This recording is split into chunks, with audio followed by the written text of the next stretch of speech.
26 ফেব্রুয়ারির নির্বাচনের জন্য তখন একটি মহল থেকে ষড়যন্ত্র শুরু হয়েছে। সেই ষড়যন্ত্রের সূত্র ধরেও আজকে দিল্লির ষড়যন্ত্রে আগামী 13 তারিখে শাটডাউনের নামে নতুন নাশকতার পরিকল্পনা করা হচ্ছে। জাতীয় নির্বাচনের পূর্বে গণভোটের মধ্য দিয়ে জুলাই জাতীয় সনদের আইনি ভিত্তি প্রদান সহ 5 দফা গণদাবিতে আজকের ঐতিহাসিক পল্টন মোড়ে এই জনসমুদ্রের সম্মানিত সভাপতি, বাংলাদেশের মুসলিম উম্মার ঐক্যের অন্যতম রাহবার পীর সাহেব চরমনাই, ইসলামী আন্দোলন বাংলাদেশের সম্মানিত আমির, আজকে মঞ্চে উপবিষ্ট এই জনসমুদ্রের সম্মানিত প্রধান অতিথি, বাংলাদেশ জামাত ইসলামীর সম্মানিত আমির মজলুম জননেতা ডাক্তার শফিকুর রহমান, আজকের এই জনসমুদ্রের সম্মানিত বিশেষ অতিথি বাংলাদেশের বরেণ্য আলেম দ্বীন, বাংলাদেশ খেলাফত মজলিসের সংগ্রামী আমির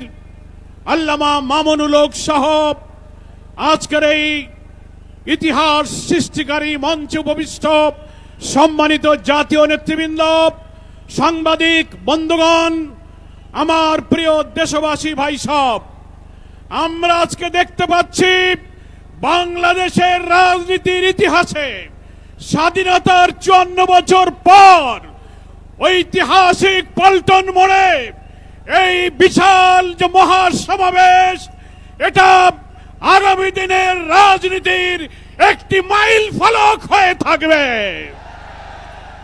এটি মুসলিম উম্মার ঐক্য, দেশপ্রেমিক মানুষের জাতীয় ঐক্য।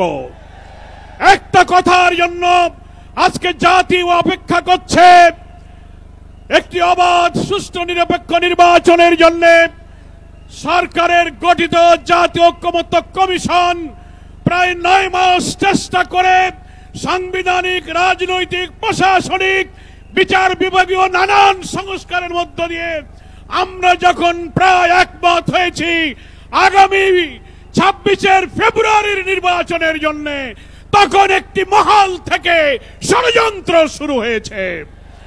সেই ষড়যন্ত্রের সূত্র ধরেও আজকে দিল্লির ষড়যন্ত্রে আগামী 13 তারিখে শাটডাউনের নামে নতুন নাশকতার পরিকল্পনা করা হচ্ছে। এই সুযোগ বন্ধ করে আমরা সরকারের কাছে আবেদন জানাতে চাই, যারা দাবি করছেন একদিনে গণভোটার জাতীয় নির্বাচন হবে, আমরা বাংলাদেশের সকল সংবিধান বিশেষজ্ঞ একমত, জুলাই জাতীয় সনদে যেসব সংস্কারগুলো একমত হয়েছে 48টি বিষয়ে সংবিধানের অনেক সংস্কার হয়েছে। দলের প্রধান, সরকারের প্রধান এক থাকবে না, সাংবিধানিক পদগুলোতে পৃথক অ্যাপয়েন্টিং অথরিটি হবে, দ্বিকক্ষ বিশিষ্ট পার্লামেন্ট সহ যা যা সংশোধন হয়েছে গণভোটে, তা যদি আইনি ভিত্তি না হয় তাহলে কিসের ভিত্তিতে জাতীয় নির্বাচন হবে? এই সরকারকে হাইকোর্টের আর্টিকেল 106 এর মধ্য দিয়ে রেফারেন্স সহকারে সরকারের বৈধতার কথা অনেকে বলেছেন, কিন্তু বাংলাদেশের সংবিধান বিশেষজ্ঞরাও 106 সম্পর্কে আইনের বিতর্ক সৃষ্টি করেছেন।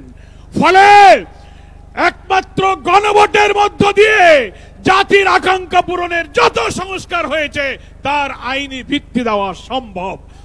তা না হলে জাতীয় নির্বাচনের বৈধতা, এই সংস্কার কখনো পূরণ হবে না। আমাদের 5 দফায় এই মানবতা বিরোধী অপরাধী খুনিদের যে বিচারের জন্য আমরা দাবি করেছিলাম, আমরা ধন্যবাদ জানাচ্ছি ট্রাইব্যুনালের বিচার প্রক্রিয়া এগিয়ে যাচ্ছে। যখন এই নভেম্বরে কিছু অপরাধীদের যখন রায়ের সম্ভাবনা, তখনই ফ্যাসিস্টরা বাংলাদেশ জুড়ে ককটেল গাড়িতে আগুন দিয়ে নাশকতার ষড়যন্ত্র করছে। আমরা বলতে চাই সরকারকে, স্বরাষ্ট্রমন্ত্রীকে, আমরা শুনছি ঢাকার হোটেলে হোটেলে সন্ত্রাসীর অবস্থান নিয়েছে। আপনারা অভিযান চালিয়ে ফ্যাসিস্টদের দোসরদেরকে গ্রেফতার করুন এবং অবিলম্বে আপনারা জুলাই সনদের আইনের ভিত্তির জন্য আগেই গণভোট দিন, তারপর ফেব্রুয়ারিতেই জাতীয় নির্বাচনের তফসিল ঘোষণা করুন। জাতি সরকারকে সহযোগিতা করবে। আজকে জাতীয় নেতৃবৃন্দ আগামী দিনের পথযাত্রা নির্দেশনা দেবেন আপনাদের সকলকে। 8 দলের এই ঐতিহাসিক প্রথম জাতীয় নেতৃবৃন্দ জাতির সামনে হাজির হয়েছেন। মহান আল্লাহর কাছে আমরা শুকরিয়া জানাই। এই ঐক্যের মধ্য দিয়ে একটি নতুন মানবিক বাংলাদেশ বিনির্মাণে এই জাতি এগিয়ে যাবে, এই আকাঙ্ক্ষা ব্যক্ত করে আমার বক্তব্য শেষ করছি। আল্লাহ হাফেজ।